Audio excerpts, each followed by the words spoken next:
オスモソです。本日はですね、エージェントスキルズ。これは買うべきなのか、自作するべきなのか、そんなことがね、界隈で、活発に議論されているので、解説していきたいと思います。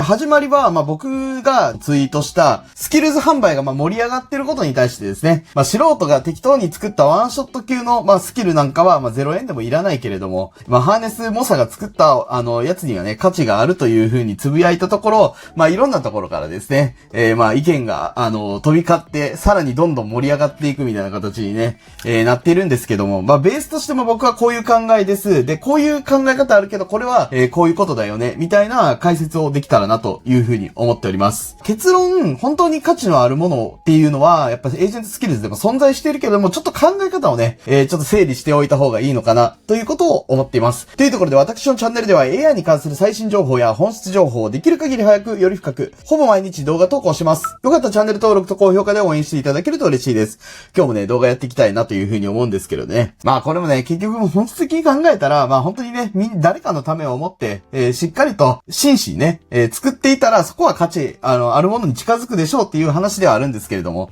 まずですね、スキルと言っても、ただマークダウンでですね、ざっくり、仕事の手順を書いていますぐらいのものなのか、それとも例えばですね、フックスとか、いろんなね、スクリプトを統合して、例えばアルプリケーションのように振る舞うような、スキルなのか、同じスキルというワードなんですけども、全然ね、別物だったりするわけです。だし、例えばエージェントスキルズと言ってもですね、その業務フローをパッと書く、スキル。これ結構よくやってるパターン、あると思いますけど、ただそれだけじゃなくてですね、LLM の特性に対して、こういう、設計でやっていきましょうとか、最近話題のもので言うと、グリル系のスキル。こういうのもね、まだ世の中に、存在していなかった場合に、初めて発見したらね、それは価値じゃないですか。一個俯瞰した上流系のスキルだったりはしますけれども、何でもかんでもですね、他人が作ったスキルが使えない。それはね、嘘だと思います。そういう設計系、上流系、メタ系、いろんなものありますし、再現性が高く、完成度の高いね、ハーネスとして提供されているスキル、あると思うんで。そこは、あるんですけれども、ただ、このね、本当に業務領域に特化したもの、これをただもらったところで、他のところではね、適用できないスキルだったりするから、使えないよね。っていうのは、一理あるという話になっております。根本的にですね、昨日も注意力の話しましたけど、AI が導出できるものっていうものは、徐々に価値はね、なくなっていって、0円に近づいていきますよねと。じゃあ、どんどん価値が薄くなっていったところで、価値がまだ残りやすいものとか、何ですかっていう話になると、例えばもう本当に動くノウハウじゃないですけれども、実践値で溜まっていった解像度の高いハーネス、これがですね、僕は個人的にはまだ価値が残りやすいものだというふうに考えてます。これもね、残りやすいという表現をしているのが、そもそもですね、やっぱモデルの性能っていうね、もっとこれ以上の伸びないだろう、飽和しただろうみたいなことを、やっぱオーパス 4.5 とかの時でもね、言われてたわけですよ。なんですけど、今はフェーブル5、もうとんでもないね、次元に達してますし、ディープシークのね、0731とか、フラッシュとかね、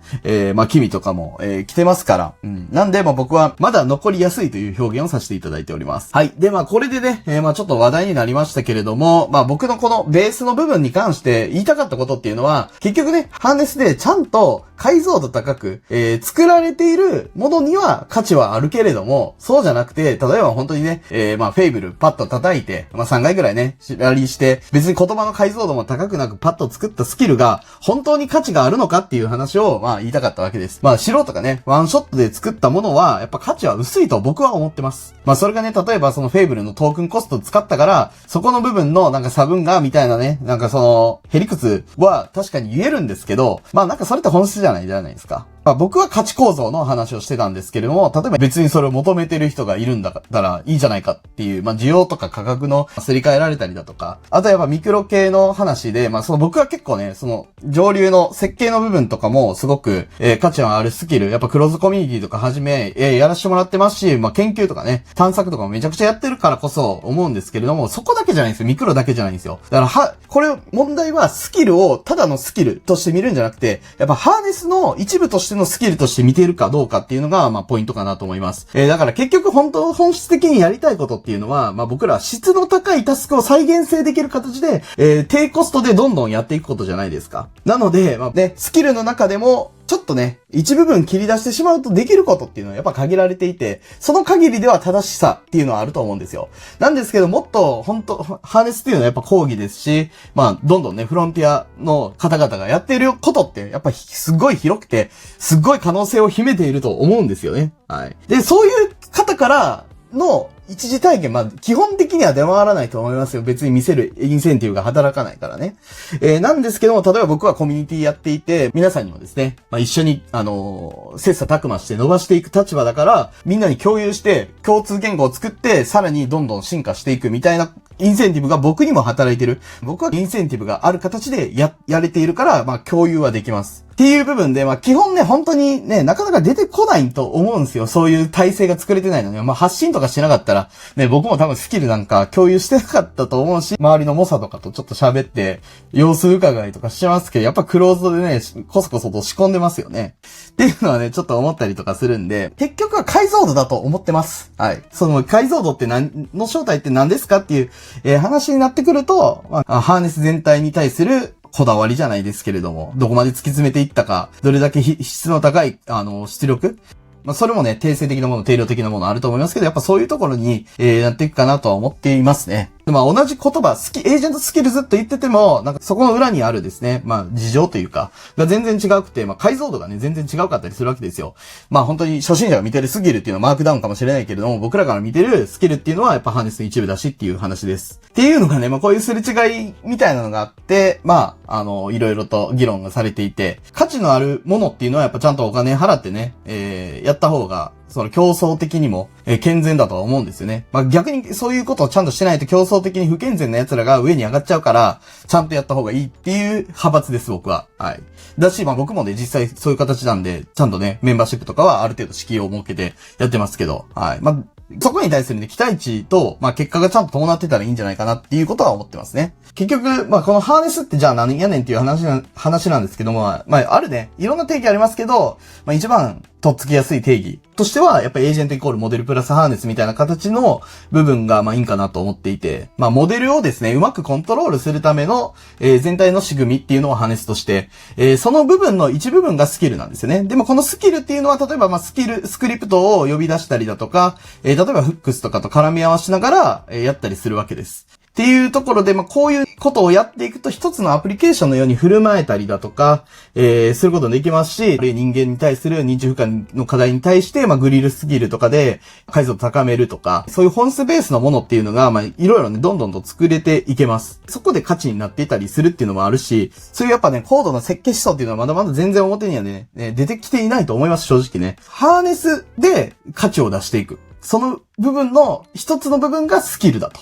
この議論については、まあ、僕が思っているところではあります。はい。なんでも、ハーネス解像度が低いなら、なんかそこのスキルって限定的だよねっていう部分ではあるかなと思っています。まあ、ハーネス全体をね、まあ見れると、そのスキルの可能性とかも、まあ広がるし、結局やりたいことっていうのはやっぱ質の高い仕事をすることじゃないですか。で、このハーネスをより深掘ってないっていうことは、質の高い仕事をしようとはしてないってことですよ。はい。っていうのは個人的に思ってて、そんな方向の、ものを売ろうとするって、例えばなんていうかな、深掘りが浅いにもかかわらず、期待値をね、高めて売る。まあ言ったら搾取構造だと思っていて、まあ僕はそれがダサいなというふうに思ってるって感じ。はい。まあ僕の意見ですけどね。まあ実際にハーネス自体でも、なんか問題解決の能力っていうところにはかかってくるよっていう、話がまああるのは一般的です。はい。まあそんな感じでですね、まあ結局、まあじゃあ、まあこのエージェントスキルズは売ってもいいのか買ってもいいのかみたいな議論でいくと、僕は売ってもいいと思ってます。なんですけど、まあ売り手の問題はあるよねっていうのが思ってます。まあ買い手に関してはね、いろんなね考え方あると思いますし、まあ好きにすりゃいいじゃんって、まあ消費者の部分ではね。思います。ただ、売り手に関しては、なんか適当に期待値詐欺とかをしてやっていくと、まあ結局、そこの、ケツ拭きしないといけないのって、まあ消費者とか、あるいは、真面目にやってる同業者なわけですよ。期待値詐欺で、あ、そんなもんね、みたいな感じでどんどん裏切られていくと、全体に対して、まあそういう空気が漂ってしまうからね。っていうので、僕はやっぱ違和感は持っているタイプなんで、まあ自分の意見を言ってるって感じですけど、はい。まあこう、結局真面目にやろうぜっていう話なんですよね。まあその技術とかに対しても別にまあマーケティングが悪いとは思いませんけど、まあその影響力とかも持つことも、まあ全然その競争上は重要だと思いますけど、まあそれで自分だけが幸せになるんじゃなくて、ちゃんと社会を前進させようとか、本当に結構綺麗事っぽいけど、もうそこに尽きてると思うんですよね、ぶっちゃけね。うん。でもそうじゃないから言ってるって感じです。はい。AI で導出できるような程度のものとか、そのハーネス全体にちゃんとね、気を配ってないものを、まあ本当に作り込めていない適当なものを出してね、それが正義だみたいなのはちょっと違うんじゃないかって思ってるって感じです。はい。まあ世の中にね、まだないとか、あるいは例えば映像のプロフェッショナルが作った動画ハーネスとか僕も欲しいですし、まあ本質的にはやっぱハーネスでね、ちゃんと真面目にやって、本当にいいものを第三者にね、提供しようとする。その姿勢がまあ大事かなということは思ってます。ハーネス販売とかに関してはね。売り手側の問題っていう認識です。僕自身もですね、リモーションとかのね、スキル、半年前とかに売りましたけど、あれも結局僕のね、リモーションとかで自動生成系のものを、手書きコード時代とかにいろいろと知ってたんで、その知識とかね、あるいは僕も YouTube チャンネルとかいろいろ運用してるんで、さらにハーネスもね、深掘ってるから、それを解説するいい機会だと思って、やりましたけど、じゃあ今、このね、リモーションとかでワンショットとかで作ったやつを、売るかっていうと売らないですよ。っていうなんか差ですかね。本当にいいと思ってるからこそ僕は売りましたけど、そこってありませんっていうね。僕の考えなんで、それを言うし、僕はそうあってほしいと思うから、社会にも働きかけますけど、なんでスキル、その消費者視点で、考えるんであれば、マジで、ワンショットとかで、本当にね、ハーネスエンジニアリングとか、今まだ全然ソフトウェアのね、知識とかも結構必要だと思いますけど、その面でちゃんと、しかも時間をかけてる必要あるんですよね。結局、この01をめっちゃやらないといけないんで。っていう人なのか、あるいはそういうなんかそのドメイン知識でいっぱいあって、その言語化とかも上手くて、仕組み化作りも上手くて、ハーネスとして提供ができる人間なのかっていうね、部分はやっぱちゃんと見抜かないと、誰でもね、作れちゃうんですよ、モデルが凄すぎてね。はい。っていう部分は、ちょっとね、改定目線では、必要なんじゃないかなと思います。それぐらい、フェイブルがね、大体の、部分を壊してきてて、パラダイムシフトはね、実際起こってると思いますんで、価値のね、本質みたいなところやっぱ考えた方がいいんじゃないかなってことは、ちょっと思っちゃいますね。はい。価値でなんやねんっていう話ですけどね。これは別にね、今、エージェントスキルズの例で喋りましたけど、これ別に AI 時代でのなんかその生き方というかね、知識がどんどん淘汰されていく中での、話にもつながってくるかなっていうことは思っているんですけど、僕が今、第三者にね、売ってもいいなって思える次元のものは、やっぱり、その、解像度が未知なるものとか、そういうね、マクロレイヤーの部分、メタレイヤーの部分でまた全然余地があると思ってますけど、そういう部分にアクセスできるとかは、価値だと思うし、それこそね、今、認知負荷の、話題とか結構ありますけど、めちゃくちゃね、いろいろ研究とかしたりだとか、どんどん手を動かしてね、再現性高く検証された、スキルとかは、価値があるかなっていうふうには思いますけどね。逆に価値が薄いっていうのは本当に、オーパスとかね、フェイブル賢いっていう前提がありますけど、そういう賢い部分からパッとで聞き出せたら、出てくるとか、あるいはそのね、検証とかが全然できていないもの、再現性が低い。再現性のね、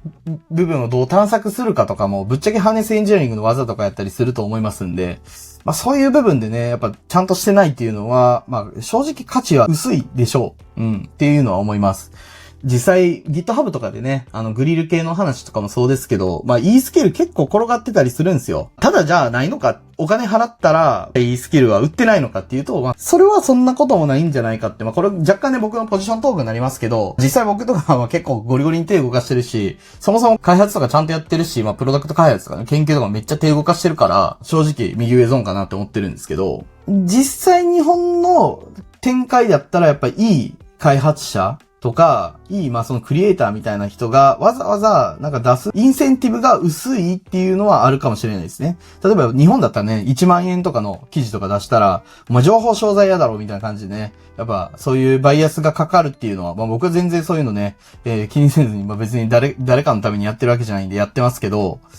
っていう圧もかかるんで、あんまりね、やりにくさはあるかなと思っています。まあなんですけど、ないかっていうと、それはね、なんかそういう戦略によっては全然存在してもいいとは思っていますし、まあただね、思ってる部分に関しては、中身を詰める前に、期待値を煽って数字を出すやり方っていうの方がかなり多いんじゃないかなっていうことは正直思いますね。なんで例えば僕とか、が多分買って得るものって、まああんまりない確率は低いかなって思うし、まあそれ多分僕の視聴者とかでもそうだと思いますけどね。っていうのはあったりだとかするんで、まあ、結局真面目にやろうぜっていう話ではあるんですけどね。いや、僕正しいと思うんですけどね、自分が。なんか間違ってるなとか、逆に言うと、ね、本質的な突っ込みがあったら、まあそこから僕もね、また考え方変えていきたいなと思うんですけど、っていう感じですかね。この動画が面白いなと思った方はチャンネル登録と高評価どうぞよろしくお願いします。こんな感じですね。ニュースがね、まあ少ない日とかは、こういう系の動画とかもやっていこうかなと思いますんで、引き続きどうぞよろしくお願いします。私オートの方でね、まあちょっと宣伝とかもさせてもらってますけど、メンバーシップやってて、まあこちらで月に数回の勉強会でやったりだとか、ノートの共有やってます。まあ今日のね、このスキルの話とかも、実はね、実際スキルって語ってることの解像度が低かったりするんですよね、世間的に部分。でもそういうのをより深掘って、まあこういうね、概念ですよね。みたいな感じで、実際のソースコードと共にですね、解説してるのが僕のメンバーシップです。スキル大全というもので、これはね、もう何ヶ月も前に、共有してますし、それの前にもっとね、抑えるべきエージェントの本質系の話をやってたりだとか、まあ、どんどんね、こういう形で積み重ねていって、ハーネスの解像度が高まって、やっとループエンジニアリングとかね、はい。まあ、繋がっていくわけですよ。このループエンジニアリングとかもね、かなり評判のいいノートだし、ここのスキルはマジでね、僕はめっちゃ大好きな、ものを共有させてもらってます。これがね、マクロ系の、まあ、価値のあるスキルと僕は位置づけています。まあもちろんね、ひどいなんてこんなの使えねえよ、みたいなことを言う人もいるかもしれないけれども、僕はもう自分がね、もう全力でマッサージを受けててね、息がしにくくなるぐらいまで作業、手を動かし続けていいと思っているものだから、逆にこれで否定されてしまったら、もういいやって思えるぐらいやってるんでね。だからもういいスキルなんすよ。っていう感じのものとかをいろいろと共有させてもらってます。まあこれ一つに限らずですね、もっと本質的にね、表では、話題になってないようなこともいっぱい共有させてもらってます。まあ勉強会とかもね、全力でやらせてもらってるんで、興味のある方はぜひ概要欄のリンクの方からご参加いただければと思います。そんなところで以上、マサオでした。